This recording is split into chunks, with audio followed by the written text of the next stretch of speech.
বৰ্তমান গোটেই অসমত ভাইৰেল হৈ পৰিছে এটা ফোন কল ৰেকৰ্ডিং, যিটো শুনাৰ পাছত আপুনিও আচৰিত হৈ পৰিব, নিজৰ সন্তানৰ প্ৰতি সচেতন হৈ পৰিব। সুমানো দেহন কি?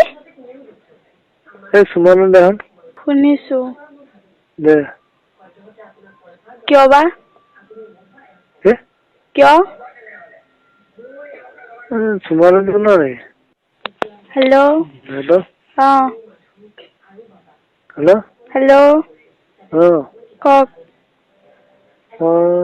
ভাল পাওঁ গমছে নাই? গম পাইছো।